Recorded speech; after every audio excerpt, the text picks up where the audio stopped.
Hello. Today I'm going to take a look at a Cabernet Sauvignon from the Eden Valley in South Australia. So this is Irvine's The Estate 2016 Eden Valley Cabernet Sauvignon. I thought this would be interesting to look at because you don't often see Eden Valley Cabernets, and in fact this particular wine is normally, from the research I've done, is normally labelled as a Barossa wine. So not Barossa Valley, but Barossa Zone. And what I mean by that is that wines that come from within the Barossa Valley or the Eden Valley, or a combination of both, can, because they're two neighbouring valleys, the Eden Valley to the southeast, slightly higher altitude, cooler, and with lower rainfall. But you can label wines from the Eden Valley as coming from the Barossa Zone, so just call them Barossa, can't call them Barossa Valley. But what I'm assuming is that in 2016, either as a marketing exercise, they've tried labelling this wine as Eden Valley, or possibly they've had a wine that normally they produce from vineyards both in the Barossa Valley and the Eden Valley, and they've only been able to source the Eden Valley fruit. So maybe that's what this is about. But I don't actually know this. But just to be clear of the distinction, that this is normally labelled as a Barossa wine. It could still be labelled as a Barossa wine, but they've chosen for some reason to label it as Eden Valley. Irvine, as a winery, are a family-owned winery. They're one of the larger family-owned wineries in Australia. They have somewhere in the region of 150 hectares of vines, about 400 acres, and they're throughout the Barossa Zone. They've got 6 different vineyards in that area. The winery itself is actually in the tiny town of Eden Valley, but their vines are in various locations, some of them over towards Anguston, Ebenezer, places like that. So, some really good fruit sources. I also, just to go back, historically, Irvine founded in 1983 by the Miles family, and they're now in the 4th generation of the family making wine here. So it's quite a relatively long-term enterprise. They're actually famous for producing Merlot. Their Grand Merlot, which is actually from their vineyards in the Eden Valley, is arguably Australia's best, certainly one of its most recognised Merlots. So perhaps we should talk about this wine now. Just looking at it, I don't know a lot about how it's made, to be honest. There wasn't a technical sheet on their website, so some of this will be summation. But I would assume the wine has aged in oak for a period of time.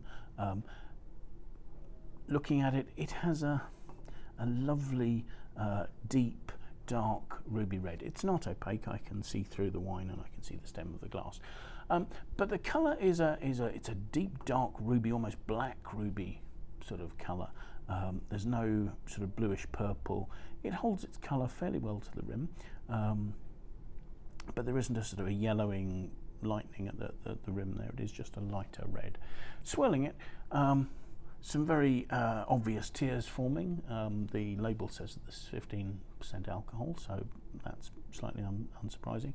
They're quite darkly coloured. It stains the glass, so pigmentation is clearly quite intense. So let's see what it smells like. The aromas are very vivid. There's a right to the fore.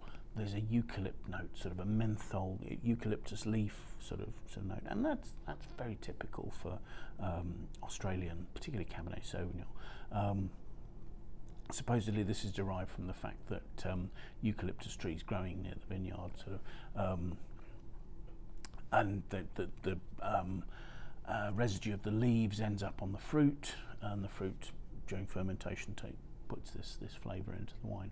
There are stories, and I have no suggestion that Irvine do or don't do this.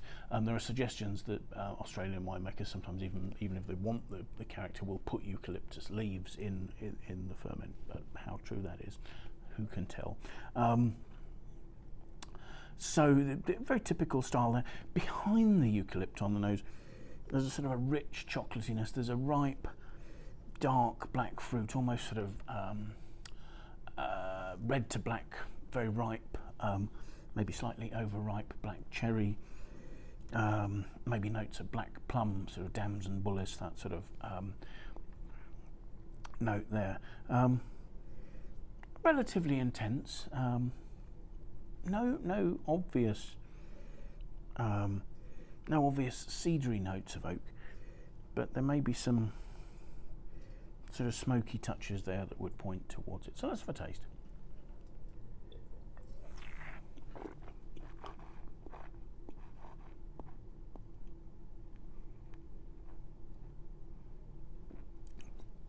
On the palate, there's richness and there's warmth. There's a fair amount of tannin there, but they're smooth and they're soft. There's a chocolatey texture. But it's, this is quite a full-bodied wine, and I guess the 15% alcohol is enhancing that. There's passable acidity. I mean, one of the things about the Eden Valley and what it gives to wine is the fact that most of the vineyards are above 380 metres above sea level, sort of 380 to 500 metres, and that tends to give good acid retention and some freshness to the wine. This has reasonable, but it's not particularly high acid. Clearly, with 15% alcohol, the grapes have been picked pretty ripe.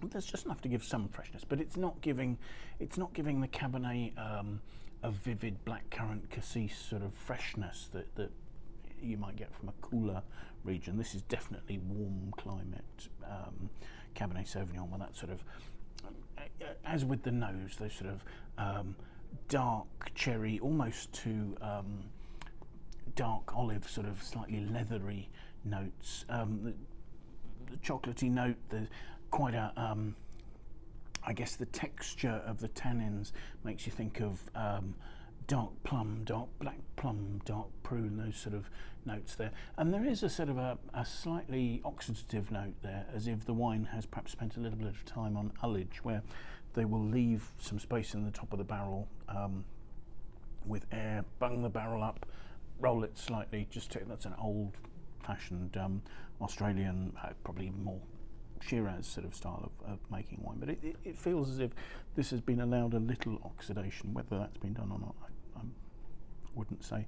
There's not an obvious overpowering vanilla note that would suggest lots of new oak here, but there may be some.